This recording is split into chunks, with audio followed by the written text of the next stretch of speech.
أعوذ بالله من الشيطان الرجيم بسم الله الرحمن الرحيم السلام عليكم ورحمة الله وبركاته. وعليكم السلام ورحمة الله وبركاته. It's a great pleasure and honor to be here in front of you to speak at this very important conference, in many ways a unique conference. We don't normally have a conference on the Nahjul Balagha itself. I've submitted my paper, which I hope will be published by the organizers, and I'm thankful for given this invitation. So I will not focus on the paper itself, because as I said, I hope it will be published, but I want to talk more specifically about the spirituality of Imam Ali in general, and talk a little bit about the Nahjul Balagha also.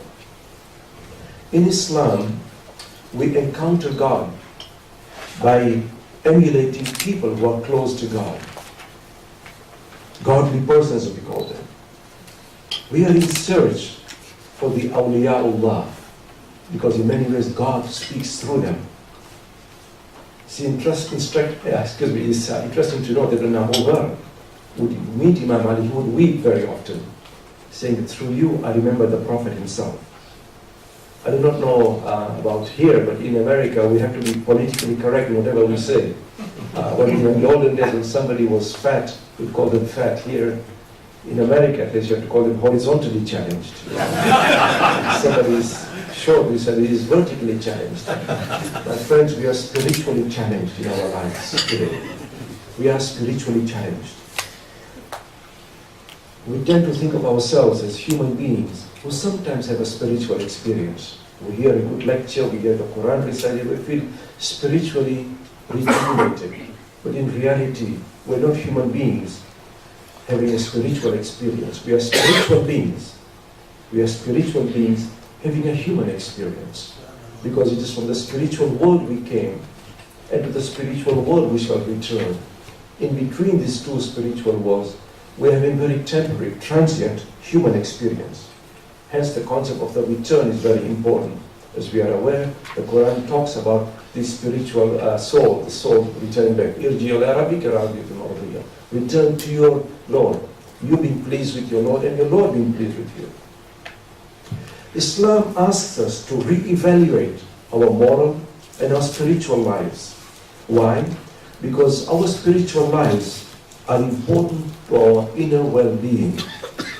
Spirituality, my friends, is important in how we connect not only with God, but also with our fellow human beings. Our spiritual commitments are to God, but our moral commitments are to fellow human beings. The two are deeply interlinked. That's why Imam Ali says to Aqil at one point, he says that the Aqil not only contemplates correctly, but lives ethically. In other words, the two are deeply connected. What Imam Ali was trying to do was asking us to move, to transit, if you like, from just knowing God to having a vision of that God.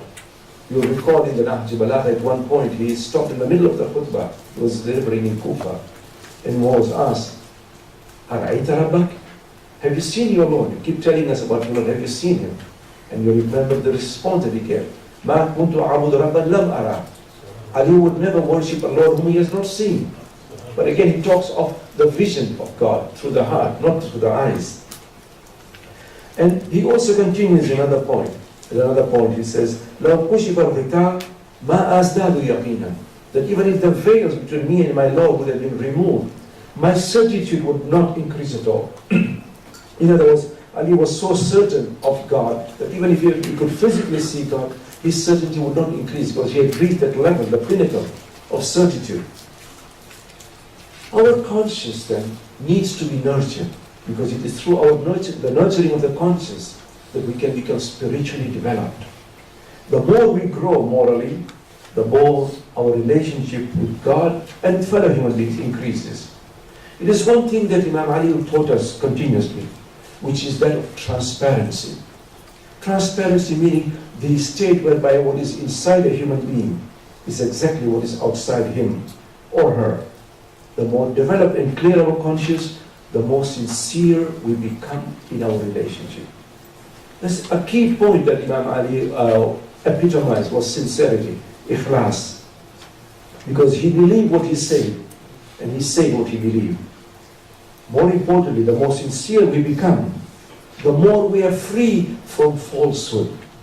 One thing that you will notice about Imam Ali was that he was free completely from falsehood. Therefore, Jalaluddin Rumi was so correct when he says, as Ali, Amur, Ikhlas Amal, Shir Hakra, Munazzah Asdaqal, that from Ali learn the sincerity of action, because the lion of God is free from deception. The lion of God, Ali, is free from deception.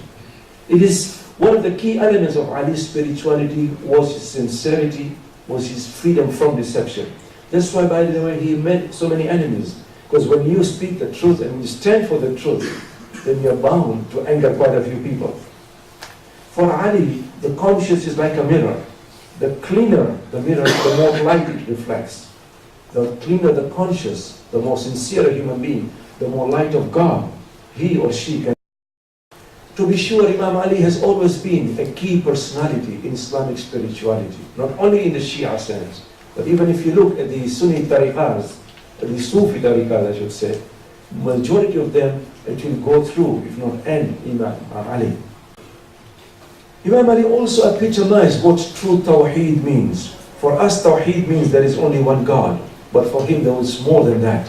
Tawheed means to destroy the personal self in the face of the divine self.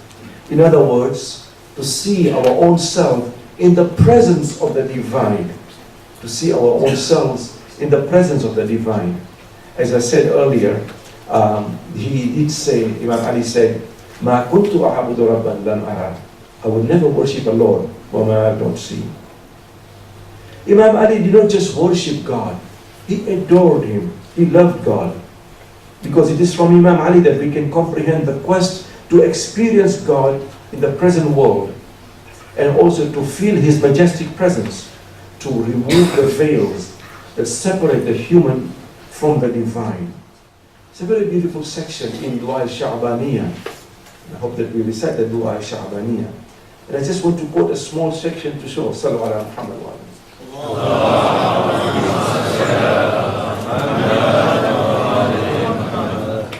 as to what we mean by this removal of the veils.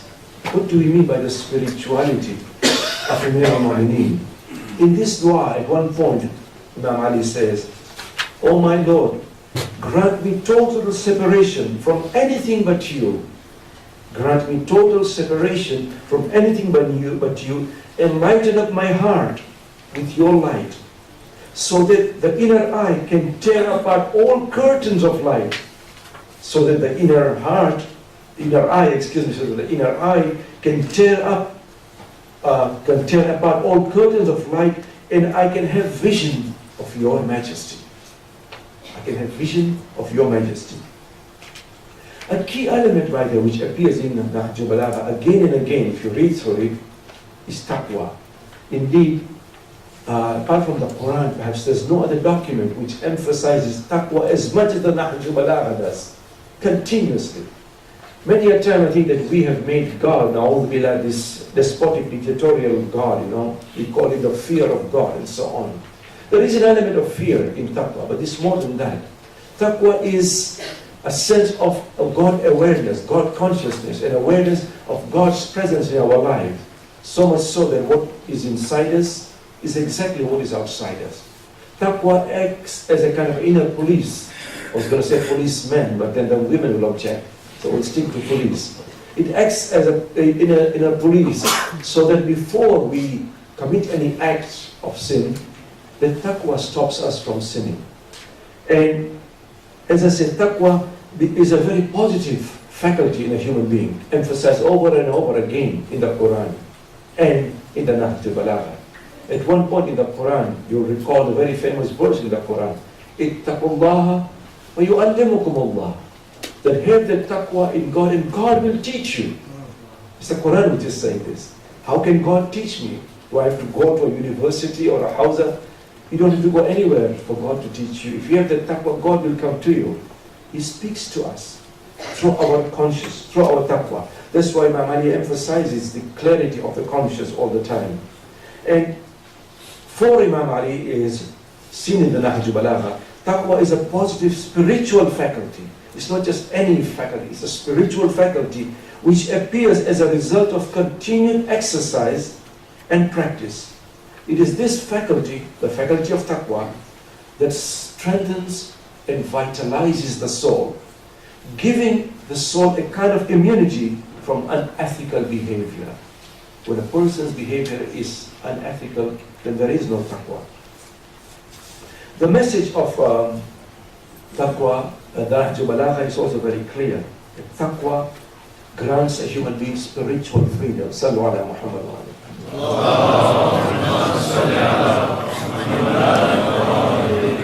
It grants a human being spiritual freedom and liberation from lust. It's amazing. At one point in the Nahjul Balagha, Imam Ali, what he says about those who are true muttaqi. He says, and I quote, there are those who see what others do not see. They see what others do not see. They hear what others do not hear. They have access to divine secrets. They have access to divine secrets. If you like, taqwa creates a free slave, a person who's free from bondage and a slave only to Allah subhanahu wa ta'ala. He's free from all kinds of lusts. There's a beautiful hadith actually, which is not in the Shia literature, it's actually in Bukhari. For those who study Bukhari, you'll know that Bukhari sometimes has the same hadith appearing in different abwab, different chapters.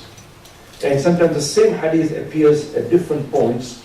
Sometimes there's only a title, with no hadith at all. You couldn't find a hadith for that particular title. But this particular hadith appears at least 3 times in Bukhari's Sahih. The tradition is from Mutarrif bin Abdullah. 3 minutes left, okay. It's from Mutarrif bin Abdullah, and he said that I was in Basra and I went to the mosque.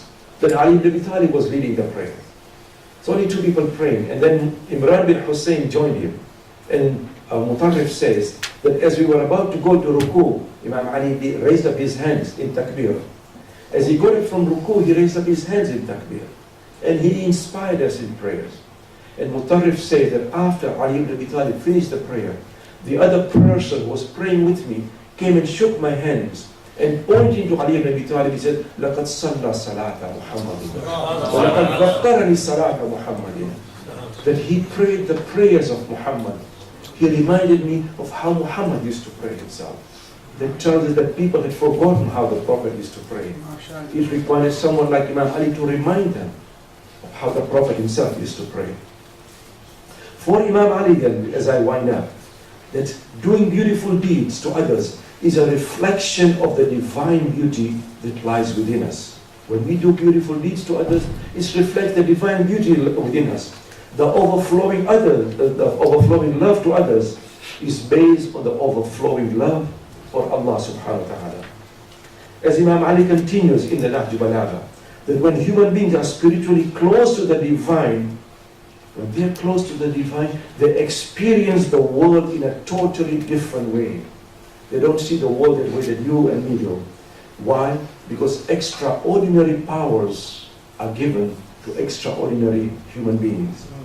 Therefore, Imam Ali continues, and I quote, he says, he, this extraordinary person, the Waliullah, he did everything for the sake of Allah, so much so that Allah made him his very own.